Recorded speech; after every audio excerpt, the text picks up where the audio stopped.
Coucou mes petits chocolats. Euh, Ensuite à ma dernière vidéo, j'ai été aux urgences quelques jours plus tard. Euh, et en fait, pour ceux qui sont sur mon groupe Facebook, ils savent déjà, mais quand j'ai été aux urgences, j'ai expliqué que j'avais de l'air dans la vessie, chose que j'ai découvert jeudi au soir. Et c'est jamais bon signe d'avoir de l'air dans la vessie, c'est pas normal. J'ai envoyé des messages à mon chirurgien qui disait que l'air venait du tube, enfin du cystocate quoi, et qu'il fallait l'enlever et tout ça. Et moi-même, j'ai décidé qu'il fallait l'enlever parce que jeudi, il m'était littéralement impossible d'utiliser les voies naturelles à cause du tube qui faisait extrêmement mal dès que la vessie se vidait parce que par les voies naturelles, l'urine se vide beaucoup plus vite que par un cystocate. Donc les douleurs que j'avais à cause du fil étaient juste horribles, sans compter celles que je me tapais durant toute la journée. Donc c'est comme tu souffres tout le temps déjà à un niveau 7 ou 8 et quand tu dois aller uriner, tu arrives à 10, tu pleures, tu sais plus rien faire. Je passais peut-être une demi-heure à me remettre de la douleur que j'avais quand je vidais ma vessie, quoi. Donc pendant une demi-heure, j'étais là posé sur les toilettes et j'attendais que mon cerveau se remette à travailler normalement pour pouvoir me lever. Voilà. Donc je rigole pas quand je dis que c'est des douleurs atroces en fait, parce que le problème, c'est que étant autiste, c'est compliqué pour moi d'exprimer visuellement, donc sur mon visage ou sur mon corps, ce que je ressens.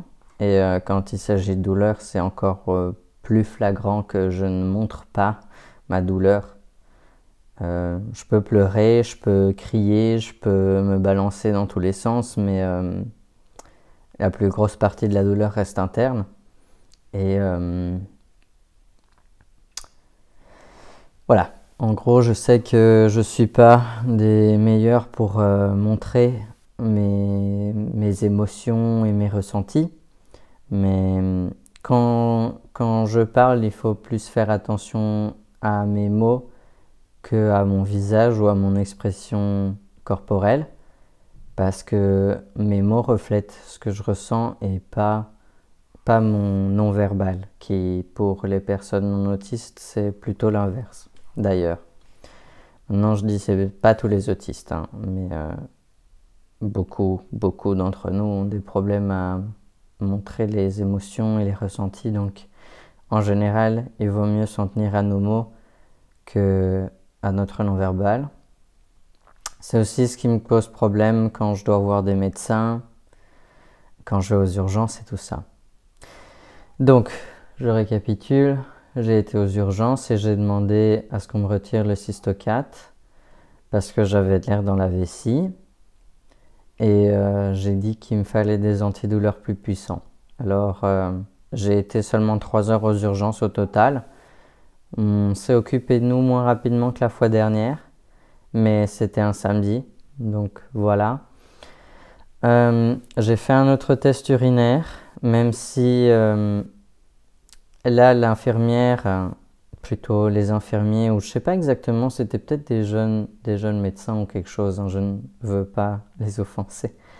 Mais les personnes qui étaient là m'ont dit que j'étais pas obligé de faire le test en utilisant le pénis, quoi. Je pouvais très bien utiliser cystocate. Et j'ai dit que je savais que c'était important parfois d'utiliser le pénis parce que je peux avoir une infection juste dans l'urètre et pas dans la vessie. Donc j'ai dit que je pouvais faire les deux et que ça me dérangeait pas de souffrir pour faire ce test. Donc j'ai fait les deux, j'ai fait donc 2 tests urinaires et en attendant ils avaient déjà reçu les tests de jeudi et j'avais encore mon infection urinaire qui est en fait causée par 2 bactéries différentes. Le souci, c'est que comme j'en ai parlé avec l'urologue, à mon avis, avoir un cystocate et une infection urinaire, c'est pas compatible parce que c'est difficile de tout soigner si on a encore un corps étranger. Surtout que un cystocat est un tube et donc des bactéries peuvent très bien aller dans le tube.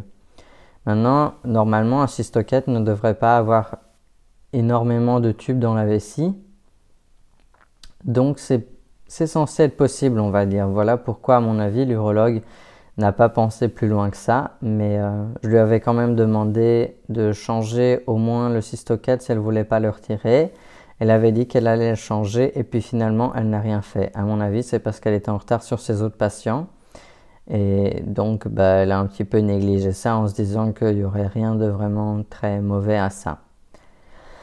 Donc, je vois le médecin aux urgences, j'explique que j'ai l'air dans la vessie, on discute un peu et il me dit que d'après lui, j'aurais une fistule entre l'ancien vagin, soit le muscle vaginal, et la vessie. Je dis que je pense pareil, mais que mon chirurgien disait que l'air viendrait du cystocat. Lui, il n'avait pas l'air de croire tout à fait ça. Maintenant, moi, je ne sais pas qui a raison. Le truc, c'est que le médecin a dit que la plupart du temps, ce genre de fistule devrait se refermer toute seule, surtout si je n'ai pas de l'urine qui coule en continu. Mais moi, c'est seulement en général quand je me couche, et encore, maintenant, ça a l'air d'aller. Mais c'est pas vraiment beaucoup d'urine, donc à mon avis, si j'ai vraiment une fistule à la vessie, elle doit être relativement haute. Et donc, ça fait en sorte que c'est seulement quand la vessie est très très pleine que ça va sortir. Donc à mon avis, il y a plus de chances qu'elle va se refermer toute seule plutôt que pas. Et enfin, il m'a retiré le cystocat parce que j'en ai discuté avec lui, il a dit qu'on pouvait le faire et puis si jamais il fallait, on en remettait un. J'ai dit moi j'ai pas de souci, s'il faut en remettre un, on en remettra un. Mon Dieu, j'avais 40 cm de tube dans la vessie. Le cystocat au total devait faire plus de 65 cm, donc c'est-à-dire d'un bout à l'autre, il faisait plus de 65 cm. Alors qu'un cystocat standard ne doit pas faire plus de 30 cm. Et il y a seulement une dizaine de centimètres au maximum qui rentrent dans le corps. Donc moi j'avais 40 cm, 3 fois plus.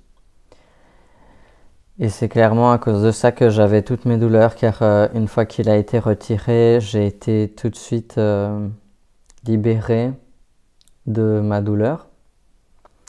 Et plus aucune douleur en urinant ni rien, même si, j'ai quand même l'analgésiant urinaire. Il faut dire que j'ai encore mon infection, donc je ne m'attends pas à ce que ce soit tout rose tout de suite. Je sais très bien que ça va rester douloureux pendant quelques temps. Mais je fais confiance à mon corps pour s'occuper de tout ça parce que j'avais raison quoi. Je savais qu'il fallait qu'on me change ce cystocat ou au moins qu'on me le retire. Il fallait que je me fasse confiance, mais j'ai préféré écouter l'urologue. Sur le coup, ça n'a pas été une bonne idée. J'en ai bien sûr parlé à mon chirurgien, il fait comme si de rien n'était comme d'habitude, mais apparemment il faudrait peut-être que je me fasse opérer de l'urètre parce que pour l'instant le jet n'est pas correct, mais il y a aussi le fait que j'ai pas vraiment utilisé mon urètre pendant tout ce temps-ci, sauf une fois de temps en temps, donc je vais attendre une semaine, 2 semaines, voir comment se passent les choses. Si ça s'arrange tout seul, il n'y aura pas besoin d'autres opérations. Sinon, j'ai déjà une opération prévue en Serbie pour le mois de septembre, mais ce sera une opération gratuite pour moi. Donc à mon avis, le chirurgien, c'est quand même la merde qu'il a fait, et donc il ne me fait pas payer. Sauf que je vais quand même essayer d'aller voir les chirurgiens de Gand pour savoir si ce serait pas plus simple pour moi de me faire opérer ici, plutôt que de partir à nouveau en Serbie. Cela dit, j'ai rencontré des nouvelles personnes encore qui se sont fait opérer par mon chirurgien et qui ne l'aiment pas non plus parce qu'ils ont aussi eu des problèmes et des merdes comme ça. Donc je sais que je ne suis pas seul. Tout ce que je regrette, c'est que tous ces gens-là n'étaient pas là avant l'opération, qu'il n'y ait jamais eu de posts qui ont été faits pour parler de ce chirurgien en disant ce qui se passait. En gros, bah, il n'y a personne pour nous prévenir, mais une fois qu'on a déjà le problème, bah, il y a des gens qui sont là, qui ont vécu pareil, donc on se sent moins seul, mais c'est pas comme ça que devraient se passer les choses, on va dire. Donc voilà, ce sera tout pour cette vidéo. Maintenant, je vais partir en vacances. Enfin, en vacances, c'est dire beaucoup. Je vais juste aller dans l'appartement que ma mère a en France. M'éloigner un petit peu de la vie que j'ai menée ici et pendant tout ce temps-ci en souffrance, donc espérer que ça m'aide à aller mieux. Et je vais peut-être aller quelques jours en Italie revoir un peu ma meilleure amie parce que ça fait longtemps que je l'ai pas vue et dans des moments comme ça, je sais pas, on a un peu envie de voir des gens qui nous connaissent depuis longtemps. Euh, voilà.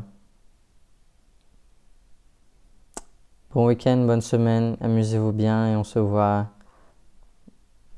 je sais pas, peut-être en fin de semaine, la semaine prochaine.